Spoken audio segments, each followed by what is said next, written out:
Tansy Lacter is an independent British journalist whose work has been published in The Wall Street Journal, CNBC, FT Alphaville, Investing.com, Forbes, Euromoney and Citywire.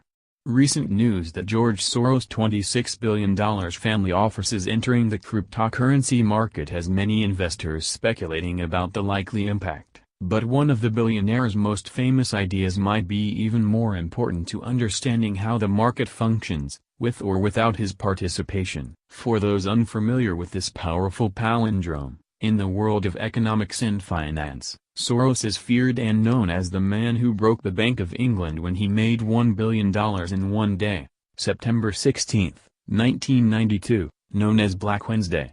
This is one institutional player with the ability to go large and make or break a currency, even a digital one. Soros has attributed his success in part to his understanding of what he calls reflexivity. In simple terms, this theory states that investors base their decisions not on reality but on their perception of reality. According to reflexivity theory, there are two realities, the objective and subjective. Soros explains that the subjective aspect covers what takes place in the mind and the objective aspect is what takes place in external reality. Reflexivity connects any two or more aspects of reality, setting up two-way feedback loops between them. In this way, actions resulting from each reality, the objective and the subjective, will affect investors' perceptions, and therefore prices. Soros has cited the global financial crisis of 2008 as an illustration of the theory. Markets, he reckons, are in a constant state of divergence from reality and far from accurately reflecting all the available knowledge, instead representing almost a distorted view of reality. The degree of distortion may vary from time to time, Soros once wrote, adding, sometimes it's quite insignificant, at other times it is quite pronounced. Every bubble has two components, an underlying trend that prevails in reality and a misconception relating to that trend. He goes on to explain that when positive feedback develops between the trend and the misconception, a boom-bust process is set in motion.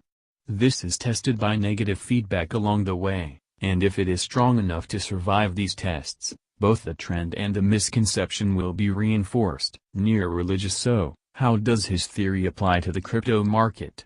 For starters, we do see these feedback loops.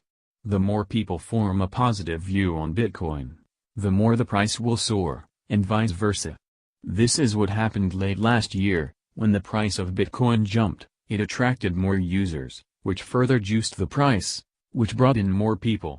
Crypto markets are just as prone to the phenomena of irrational exuberance, bias or opinionated actors as any other market, said Omri Ross, assistant professor at the University of Copenhagen and CEO of Firmo Network, a smart contract startup. Further, the community's famous cultishness amplifies these effects, he said. The reflexivity of economic actors is confirmed by the proliferation of subcultures and fan groups emerging around various projects, Ross said. In the young and volatile crypto markets, near religious beliefs about price appreciation with references to various intrinsic valuation models can be observed daily. Another area where reflexivity applied, for a time, is in the initial coin offering, ICO, sector, where momentum drove up prices, said Shane Brett, co-founder and CEO of Gecko Governance, a regtech startup. But it lasted only so long.